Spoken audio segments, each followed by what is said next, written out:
On Sunday, April 14, 1912, the biggest ship at that time entered an area of the North Atlantic Ocean known as Iceberg Alley. Just before midnight, the stars were shining brightly across the moonless sky as the bell on top of the lookout desperately rang 3 times, followed by a shocking warning: "Iceberg, right ahead." I am pretty positive that you know which ship I am talking about. The RMS Titanic met its tragic end exactly today on the early morning of April 15, but 112 years ago. And so I thought April was the perfect month to feature a theme inspired by the wonder ship that has captivated many all over the world. Let's start with some interesting facts. In 1907, J. Bruce Ismay of the British shipping company White Star Line and William J. Peary of Harland and Wolff shipyards decided to build 3 huge ships. One of them was the Titanic. In 1909, Thomas Andrews began the construction in Belfast, Ireland, and it was finished on March 31, 1912. So it was on the early spring at the beginning of April that the Titanic made its way to Southampton, England, ready for its maiden voyage on April 10. Can you imagine the excitement of all the crew and passengers as they boarded the floating palace?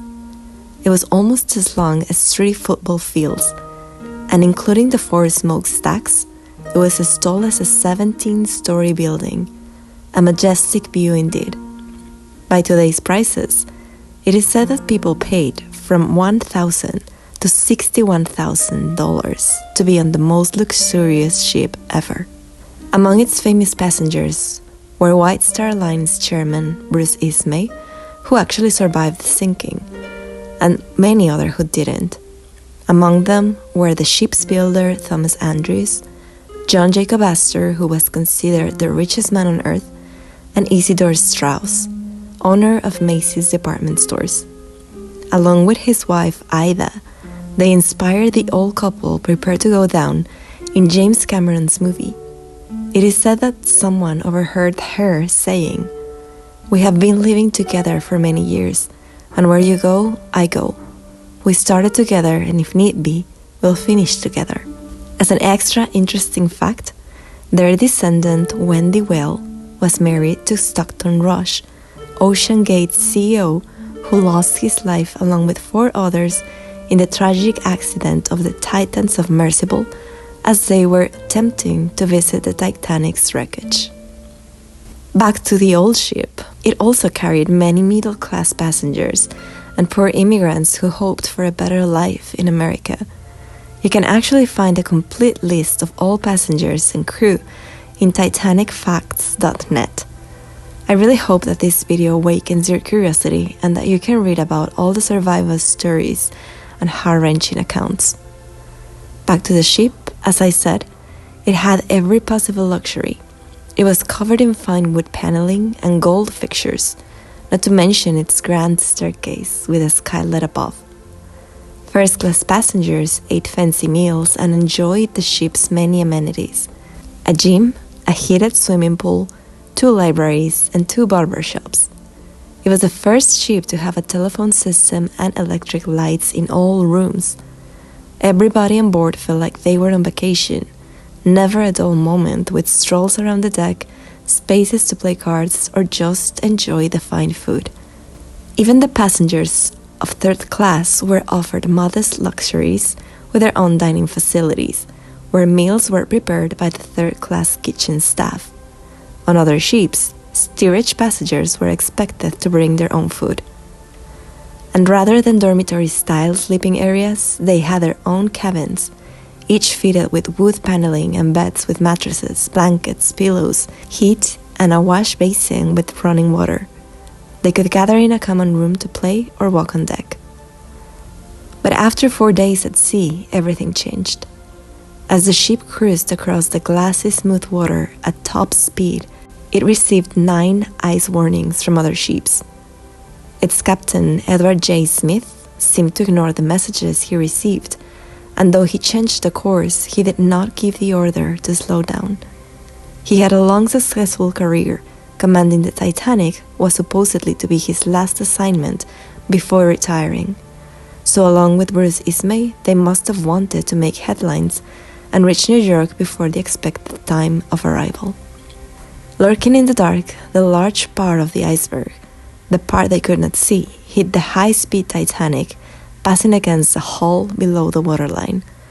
The pressure caused the rivets to come loose, and the outer skin developed narrow, elongated leaks, filling the ship with water at such a speed that within 10 minutes, Titanic's 5 compartments were flooded to a depth of 14 feet. Weird but true, if the ship had hit the iceberg straight on, it might not have sunk, and even if it did, there would have been time for other ships to rescue the people on board. Back to the account. First Officer William Murdoch reacted quickly to reverse the engines and turn left, away from the iceberg, but the damage was done. He pulled the switch to close the bulkheads, but it was too late. When Thomas Andrews saw how much seawater was gushing into the ship, he knew that the ship could float if only 4 compartments were flooded.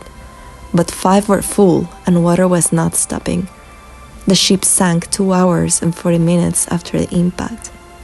After doing the math, he knew that the Titanic was doomed, and that in less than 3 hours, every bit of his precious masterpiece would be in the bottom of the ocean. My heart goes off to these poor men who had fought to try and put more lifeboats on board, but was dismissed out of pure vanity. The regret must have hit him hard when he realized the tragedy that was about to unfold, so he must have felt that the chivalrous thing to do was to go down with his ship and with the hundreds who would just not make it. Let me know if images from the movie come to your mind as I am relating this. I sure have it embedded in my mind. Captain Smith rushed to the wireless room to send out distress calls, but the first ship to respond, the Carpathia, was 4 hours away. The crew fired rockets to get the attention of a ship that they could actually see about 10 miles away. It was the Californian, but it never answered. Its wireless radio had been turned off for the night. The original design of the Titanic included 64 lifeboats, but only 20 were on board, and they could hold 1,178 passengers, only about half of those on board, and yet only 706 survived, because they did not fill all lifeboats.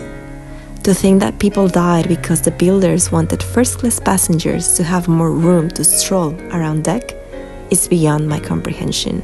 It was after this tragedy that all ships were required to have enough lifeboats for everyone on board. Ships' regulations were designed to keep third-class passengers confined to their area, so the Titanic was fitted with grills to prevent the classes from mingling, and these gates were normally kept closed. That's why 75% of them died. Compared to first class 40% that passed away, it is truly unfair. Of course, the loss of any life, no matter the class, is always a sad loss, and lessons were learned from the tragic episode. The lifeboats were ready by 12:25, and people began boarding at the code of women and children first, but many didn't want to board them. Probably they could not believe that the ship was sinking. The crew worried that they would not have time to lower all the boats, so some went down half full. The first one had 65 seats, but only 28 were taken. By 1:15 a.m., the bow sank and the stern rised off the water.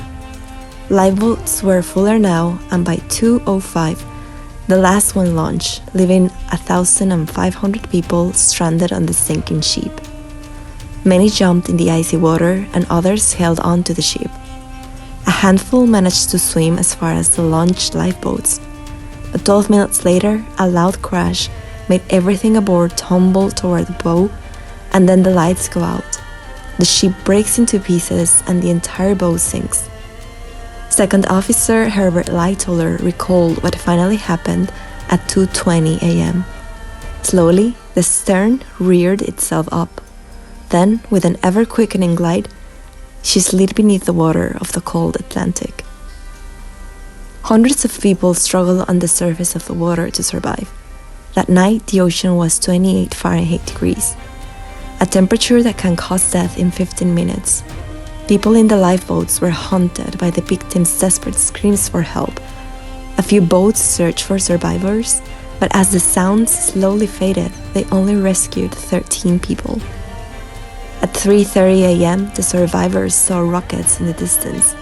The Carpathia was finally coming, its crew ready with clothes, blankets, and warm food. By 9 a.m. on Monday, April 15, it was headed for New York with 706 people who made it. The Titanic was gone, but the news of it had a huge impact all over the world, one that resounds even today as we remember those who lost their lives on that tragic night. As time passed by, the remains of it were missing for more than 70 years. And finally, in 1985, Navy officer and oceanography professor Robert Ballard led a team that discovered the long-lost shipwreck lying at a depth of about 12,500 feet. In 2010, scientists even spent 20 days photographing and filming every inch of what was left to make a detailed 3D computer model of the ship, because someday, that's all that will be left of the ship of dreams. Now here is the final flip through, and I hope that you enjoy this theme as well as the history of how it happened. The courage of many of the passengers is always moving, and their stories deserve to live on as generations come and go. Thank you for all the support, and as usual, thank you so much for watching.